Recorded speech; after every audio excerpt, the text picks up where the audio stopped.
I don't know about you guys, but I am in dire need of some pizza. Crap's crazy. The world seems to be falling apart. No one can agree on anything. But I hope that one thing we can all agree on is that pizza is amazing. And I want to teach you how to make it from home so that you don't have to spend more money than you need to right now. Unless you want to, then do whatever you want. But I'm gonna make pizza in my kitchen, and I hope that you'll follow along with me because we all need pizza right now. We need it like we've never needed it before. So, oh my God, I made a pun. Knead it, get it? You have to knead the dough. Let's do this, y'all. Okay, so let's get into the ingredients that you need for this pizza crust. First, of course, you're going to need flour. I use all-purpose because that's what I can find. If you have bread flour, awesome. Next, of course, we're going to need yeast. Active dry yeast is all that you need. Don't use instant for this recipe, okay?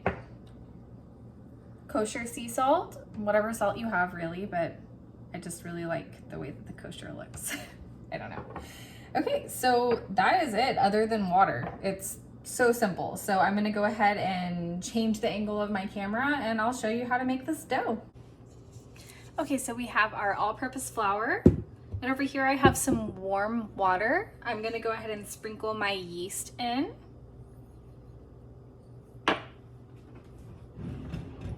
Give that a little stir.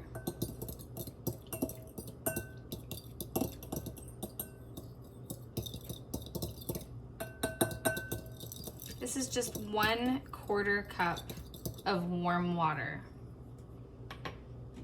I'm gonna cover that and it's gonna sit for about 5 minutes until it becomes nice and frothy. We're back and our yeast mixture has gotten nice and cloudy. It's clearly incorporated in with the water. It's not quite to the foamy stage yet. I'm gonna go ahead and get going in the process because I know that my yeast is active. I've been using it almost every day. If you do not know that your yeast is active, just make sure you wait until bubbles start to form. But I can actually see it happening as I'm speaking, so we're good to go.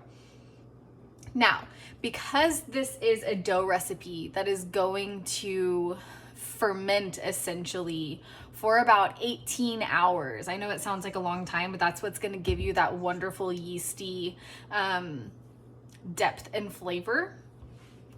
This is warm water. I'm gonna go ahead and pour some cool water on top of it to stop the yeast from activating as quickly.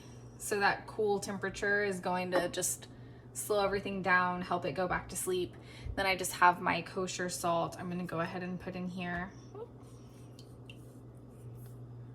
Now this is one of those recipes where it's a good idea to plan ahead and have it in the refrigerator for whenever you're ready to make the pizza because it does take quite a while to rise, and I know that. And there are faster recipes online, of course. This just happens to be my favorite, and I think it's worth the wait. You could probably keep with warm water and just do this traditionally, but you're not gonna get that depth and flavor that I personally think makes this recipe worth its weight.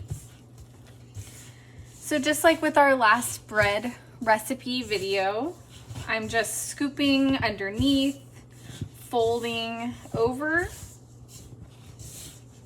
Super simple.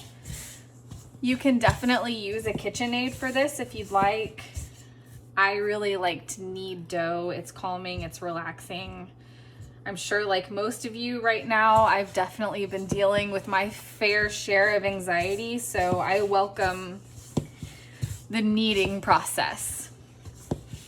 Now with this dough, because it is going to rest for about 18 hours, we are going to knead for 10 minutes. And that's why I said, if you want to use a KitchenAid, be my guest and use a KitchenAid. I know that 10 minutes is a long time. I also know that you are busy and you might have kiddos or pets that require your attention, and you cannot be standing at the counter and kneading for 10 minutes. And I get it. Just pop this in the KitchenAid.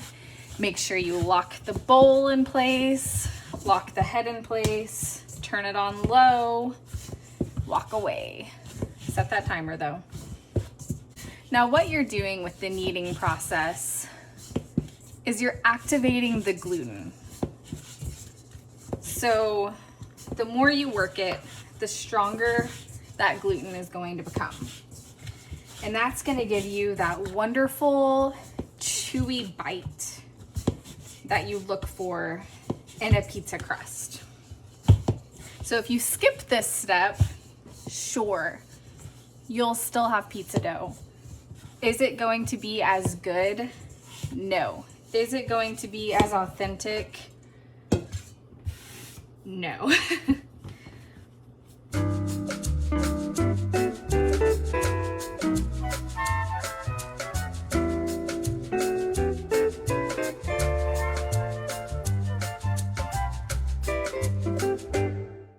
But look at this, look how beautiful it's getting. It's getting nice and uniform.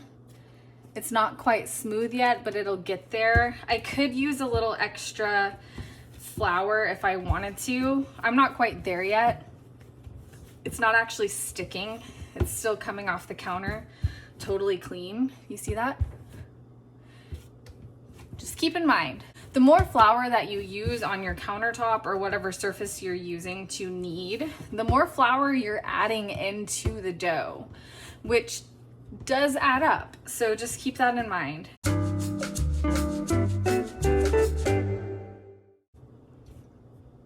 All right, we've done our 10 minutes of kneading, and here's the result. We have a nice, smooth, uniform ball of dough. Doesn't look super exciting right now, but I promise it's gonna be worth it. So we're gonna go ahead and put this in an oiled bowl with a cover, and we're gonna pop this in the fridge and leave it for 18 to 24 hours to ferment and rise.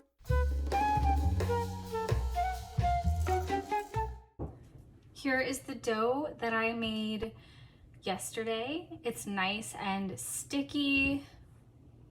It smells very yeasty, which is what you're looking for. And it's still nice and cool. So I'm gonna set it off to the side while I teach you guys how to make some Italian sausage crumbles and let this get up to room temperature. But here is our beautiful pizza dough.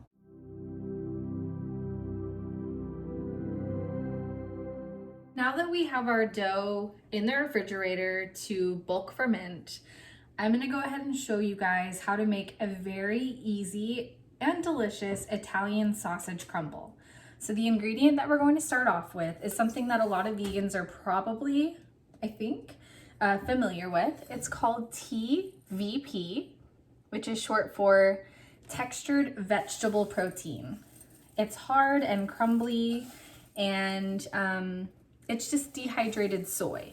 So it doesn't taste good on its own, but it soaks up flavor wonderfully. So what I'm going to do is go ahead and take 1 cup of TVP and 1 cup of nice hot water.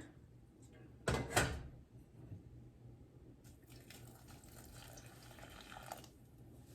just gonna let that soak.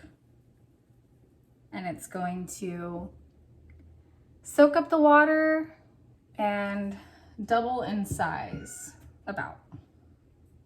In the meantime, I will talk to you all about some of the spices that I like to put in my Italian sausage. You can put whatever you like in your Italian sausage. This is just the mixture that works for me. I have 1 tablespoon of rubbed sage. You can also use poultry seasoning. I just can't find any right now. 1 tablespoon of light brown sugar. You can use whatever sweetener you'd like.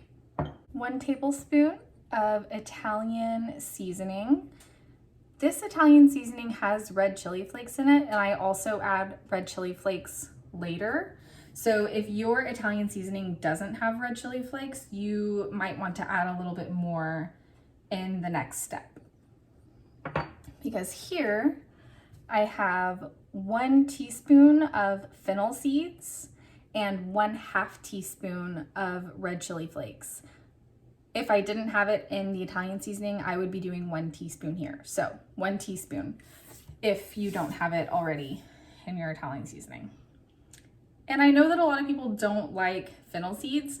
I used to hate them. I've grown to love them. Like I say with everything else, if you don't like it, leave it out. You're not required to put any of this in. 1 teaspoon of smoked paprika and 10 cranks of black pepper. That's probably about 1/2 teaspoon to a full teaspoon. I personally like a spicier Italian sausage, so I'm not mad about more pepper. Okay, our TVP. It has gotten nice and poofy. It looks great. So we're gonna go ahead and just start adding all of our goodness. We've got our sage, our brown sugar, our Italian seasoning, smoked paprika and black pepper, fennel seeds and crushed red pepper. I'm also going to add some liquid smoke. If you don't have this, that's okay. It's not exactly required. I just like the flavor it gives. I'm gonna go ahead and do about a teaspoon. A little does go a long way. If you like it to be a bit more smoky and you don't have liquid smoke, just go ahead and use some more smoked paprika. I'm just gonna mix this up. We're definitely going to need to add salt. Whoops. Now, I am a huge believer in salting to taste. So I personally like a good amount of salt. I'm gonna add about a tablespoon right here. If you don't like a lot of salt, don't use a lot of salt. If you like a lot of salt, use as much as you want.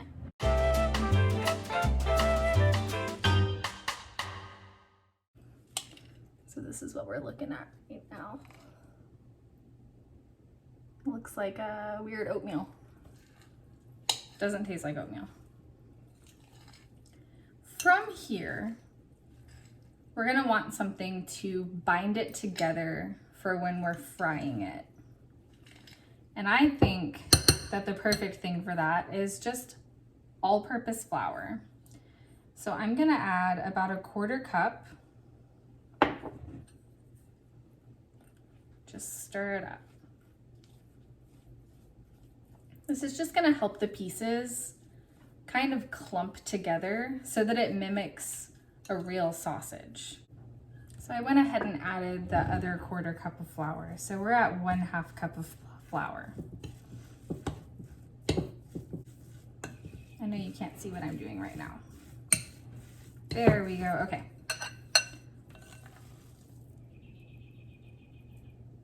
So it's sticking to the spoon. It's holding together nicely, but it's not dry. Like it's still moving.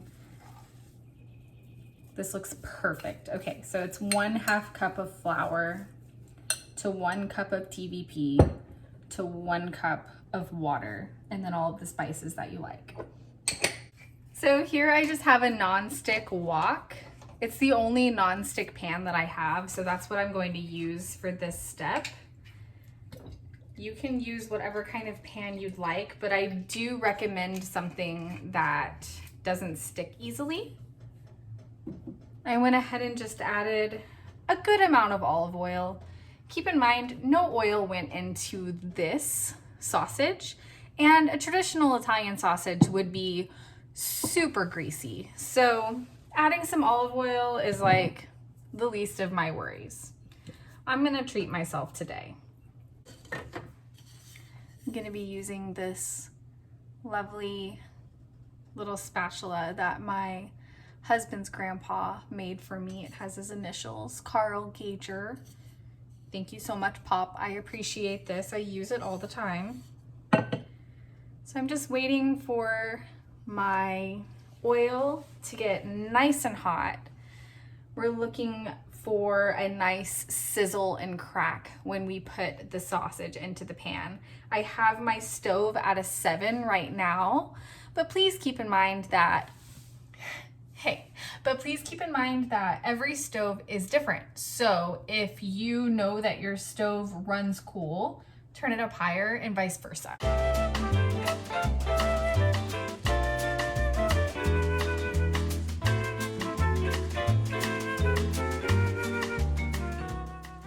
Okay, so you can see that our oil has gotten nice and hot. Yeah. Okay. Woo.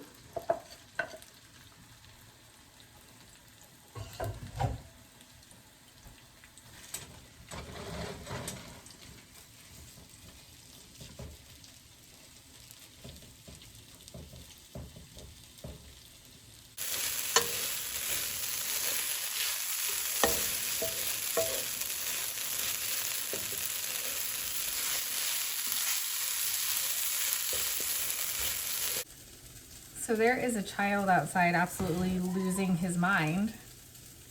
But I've already started recording, so I can't stop. So I apologize if you hear a child losing their mind outside, because that's exactly what's happening. It's not my kid, someone else's. That's it.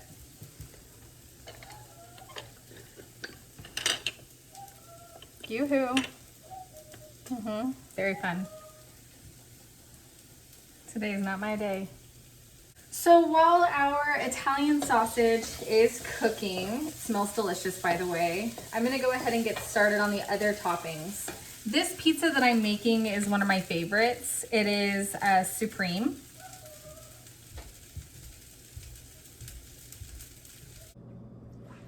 All right, our sausage is finished cooking and it looks amazing. Looks like Italian sausage. I'm noticing that my camera makes things look really orangey yellow, but this actually looks like a nice golden brown. I actually wouldn't mind a little extra salt. Shocker.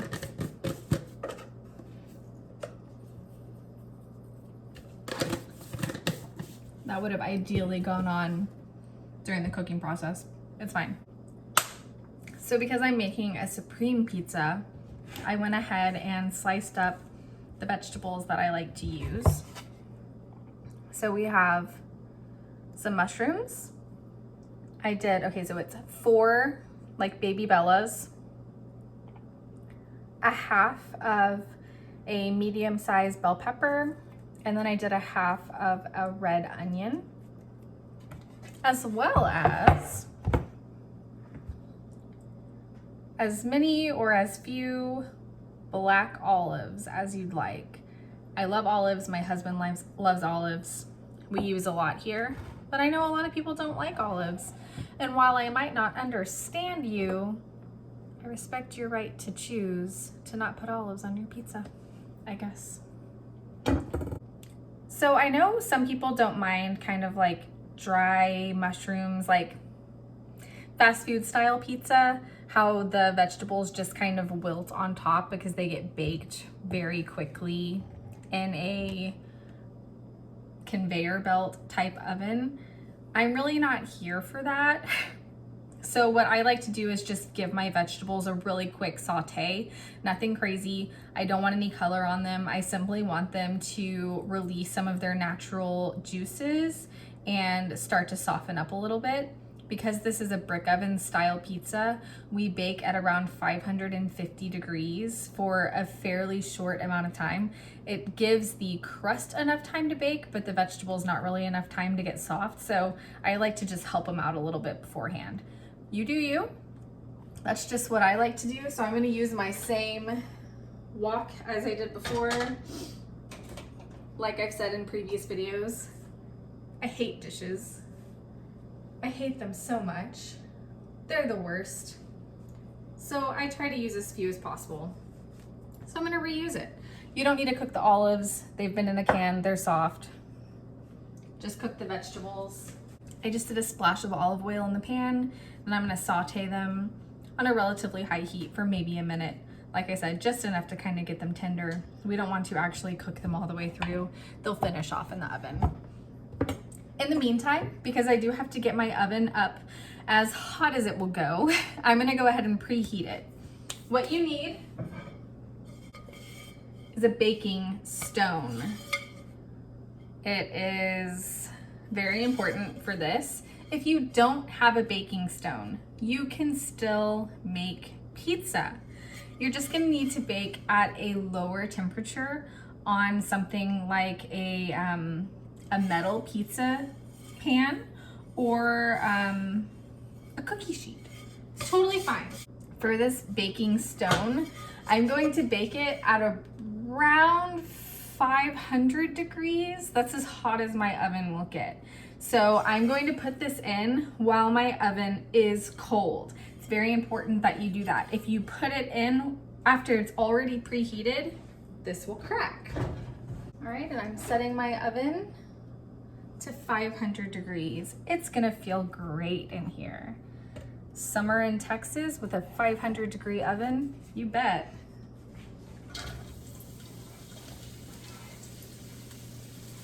Like I said, we're just doing a quick cook, nothing crazy.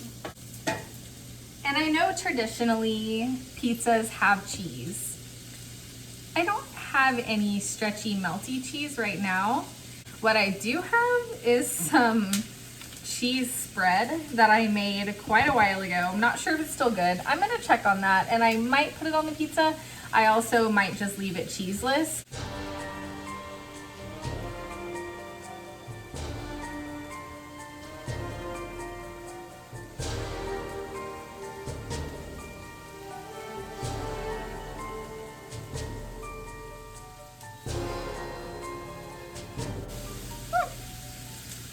A little funky, but it's not bad.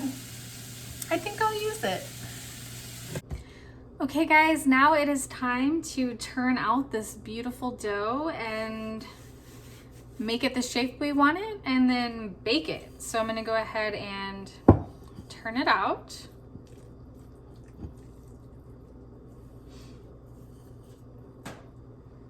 Okay. This is quite sticky. It does have a good amount of olive oil, so I'm probably gonna need some extra flour on my work surface.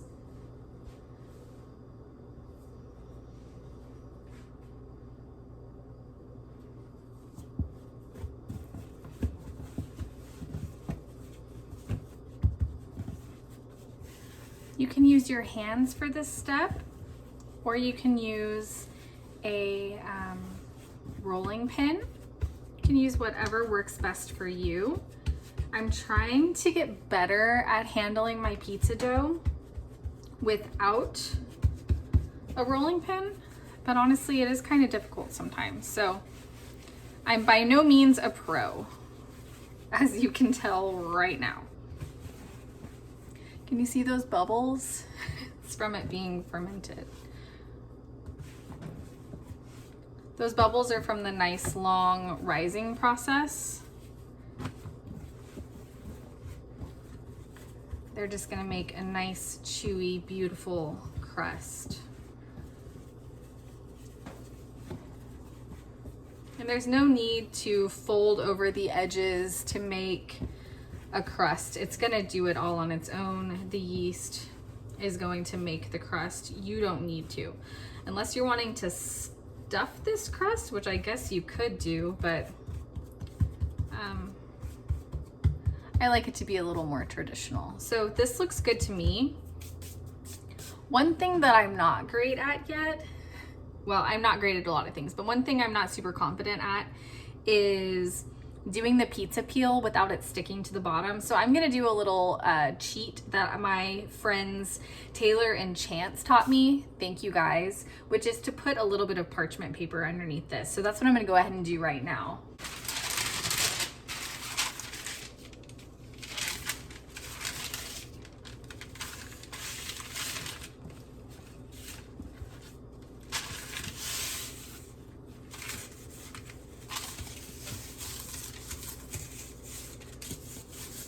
There we go.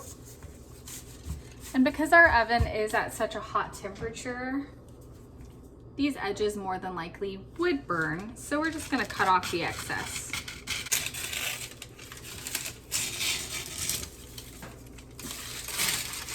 Okay, here I just have some marinara sauce. You can use homemade, you can use store-bought. Honestly, whatever makes you happy. I know a lot of people judge store-bought. Sometimes you gotta do what you gotta do. Don't let anyone judge you for the way that you like your pizza. I'm not a huge fan of a lot of sauce. I like the toppings to shine. So I like to just do a thin layer. I also don't like a soggy crust. So I don't go crazy on the sauce. Another fun way to do this crust would be to make a vegan Alfredo sauce and do like a white pizza. That's something that always is a big hit here. Really any type of pizza, let's be honest. We don't discriminate when it comes to anything, including pizza. Now, here's where you get to be creative. I personally have the toppings laid out that I enjoy, but you do what you like. I'm gonna start with some of these sauteed veggies that we cooked up. Don't they look nice? Just gonna spread some of those around. I did add a little bit of sea salt to this. I'm a big believer in salting every step of the way. So I did do a dash of sea salt, maybe like a half teaspoon. And I go ahead, add some of our sausage crumbles. I really can't wait to hear what you guys think about these sausage crumbles. The first time that I made them was during quarantine, so I haven't been able to share them with friends, but my husband thought that I had ordered something special online. He could not believe that I made it, which of course made me feel nice. Gonna put some of our little black olives. Okay, I'm gonna do a little bit of that funky cheese that's been in my refrigerator. Don't judge me. It's honestly kind of like a sour ricotta almost. I made it using cashews and lemon juice, and honestly, it's been a minute since I made it. I can't quite remember what I did. It was actually a recipe from Nora Cooks. It was supposed to be her mozzarella recipe, but I did not have the correct carrageenan, so it didn't solidify. But it did turn out to be a super yummy spread. So I was not mad about it at all. If you guys have not been to Nora Cooks or Nora Bakes, her page is amazing. You should check her out for sure. I'm gonna do some more sausage. I wanna know what toppings you guys like. Are you just cheese people? Do you like a bunch of different vegan meats? Are you a pineapple on pizza type person? I personally love pineapple on pizza. I haven't done it at home though. I'm not sure why. I'm just gonna go ahead and try to use up these veggies because it's not enough to save. I'm really piling it on here. That's okay. Who's mad at that? Okay. Man, I'm eating my feelings today, aren't I?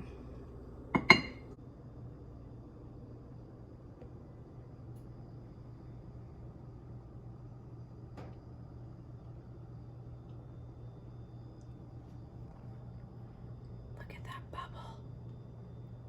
I can't wait to eat that. The bubbles are my favorite. I don't know why. Our oven is finally up to 500 degrees and it is time to get the pizza from the counter to this guy to the oven. So bear with me for just a second while I attempt to show you how to do that. All right, here we go. You need a pizza peel. This one's huge. You're gonna go underneath your pizza. Feel free to grab onto the parchment paper if you'd like. Go underneath. You probably got some flour on the bottom. Try to dust that off so that you can have minimal burning in the oven. Okay.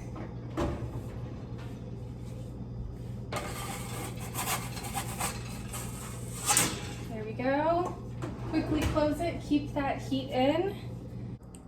All right, now that we have the pizza in the oven, we're going to be waiting around 5 to 6 minutes, more than likely. It does depend on your oven. I decided to come get some fresh air on the balcony because it is, hi there. Because it is really hot in my kitchen right now, like tremendously hot. So here we are outside trying to cool down, even though it's summer in Texas, so it's not actually cool. But here we are. Okay, I'm gonna try to show you guys what it's looking like so far. There we go. So it's not super browning on top, which is pretty common in an oven like this. So what I think I'm going to do to try to get the top to brown is just turn it on broil, because let's be honest, a brick oven, like an actual brick oven, would be hot everywhere. And my oven is just heating from below, and I like that charred look that a brick oven would give you. So I'm just gonna go ahead and turn her on to broil, and I'm gonna let her do her thing, and we'll check back in a couple minutes. Okay, broil has been on for about a minute. Yeah, we're getting some color. So we're gonna go ahead and turn off our oven, get our pizza peel ready. Okay, yeah. Get under there really quick.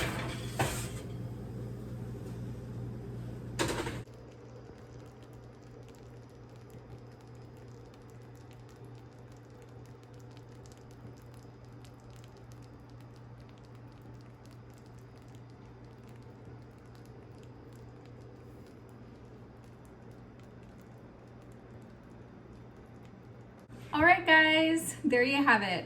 That's my vegan supreme pizza at home. So easy and cheap, but delicious. And I hope you guys really enjoyed this recipe. If you liked the video, please give me a thumbs up, hit subscribe, and share with your friends. Don't forget to follow me on Instagram and Facebook at My Riddle Kitchen.